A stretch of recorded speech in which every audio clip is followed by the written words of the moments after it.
దొంగ చిట్టిని పట్టించినందుకు విక్కీ రాధకు చాలా థాంక్స్ చెప్తాడు. అయినా ఇదంతా నా ఫ్యామిలీ అయినప్పుడు మీరు నాకు థాంక్స్ చెప్పడం ఏంటని అంటుంది రాధ. నా ఫ్యామిలీని కాపాడుకోవడం నా బాధ్యత అని అంటుంది. అసలు దమయంతి అత్తయ్య ఇదంతా ఎందుకు చేసిందో కనిపెట్టాలని విక్కీ అంటాడు. దీనివల్ల ఆమెకొచ్చే లాభం ఏంటో తెలిస్తే గానీ మనం మరో అడుగు వేయలేమని అంటాడు. ఇప్పుడు మనం గురూజీ ఆరోగ్యం ఏమవుతుందో కూడా పట్టించుకోవాలని రాధ అంటుంది. సడెన్‌గా చిట్టి తన కూతురు కాదని తెలిస్తే ఆయన ఆరోగ్యం ఏమైపోతుందోనని భయంగా ఉందని అంటుంది రాధ.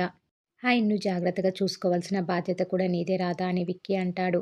ఇక రాధతో పాటు విక్కీకి కూడా తమ నాటకం తెలిసిపోవడంతో సుందరి చాలా భయపడుతూ ఉంటుంది. ఇప్పుడు తనని అరెస్ట్ చేసి జైలుకు పంపిస్తే పరిస్థితి ఏంటని కంగారు పడుతూ ఉంటుంది దొంగ చిట్టి. ఈ గండ నుంచి గట్టెక్కించేది ఒక్క దమయంతి మేడమేనని వెళ్ళి ఆమె చేతులు పట్టుకొని బ్రతిమలాడుతూ ఉంటుంది. ఆ తర్వాత కాళ్ళు కూడా పట్టుకొని వేడుకుంటూ ఉంటుంది.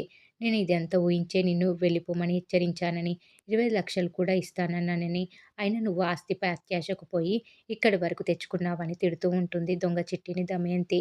దీంతో సుందరి రెచ్చిపోయి, ఇప్పుడు నన్ను కాపాడుకోవాల్సిన బాధ్యత మీదేనని అంటుంది. లేకపోతే నాతో పాటు మీరు కూడా నిండా మునిగిపోతారని హెచ్చరిస్తుంది. కాబట్టి ఆ తర్వాత ఏం చేయాలో మీరే ఆలోచించుకోండి అని చెప్పి వెళ్ళిపోతుంది సుందరి. ఈ చిట్టి నన్ను బ్రతిమలాడడానికి వచ్చిందా లేక భయపెట్టడానికి వచ్చిందా అని దమయంతి అనుకుంటూ ఉంటుంది. ఇక మరోవైపు బెడ్రూమ్‌లో రాధ కింద పడుకోగా ఓ బొద్దింక వస్తుంది. దీంతో భయపడిపోయిన రాధ గట్టిగా అరవడంతో విక్కీ నిద్రలేచి ఏమైందని అంటాడు. బొద్దింక వచ్చిందని, అదంటే నాకు చాలా భయమని చెప్తుంది రాధ. అయితే వచ్చి బెడ్ మీద పడుకోమని చెప్తాడు విక్కీ. మధ్యలో దిండ్లు అడ్డుగా పెట్టి ఇద్దరూ చెరో వైపు పడుకుంటారు.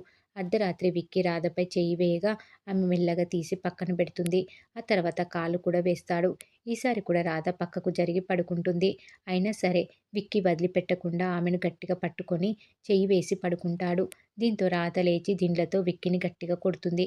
ఏమైందని అడిగితే నా మీద కాలు, చెయ్యి వేస్తున్నావని వెళ్ళి కింద పడుకోమని చెప్పి చాప మీదకు పంపుతుంది విక్కీని. ఇక కింద పడుకోవడంతో విక్కీకి నిద్ర పట్టదు. వెంటనే లేచి బయటకి వస్తాడు. అక్కడ రామచంద్రం గార్డెన్‌లో కూర్చొని ఉండడం చూసి వచ్చి, "ఏంటి మామయ్య ఇంకా పడుకోలేదని" అంటాడు.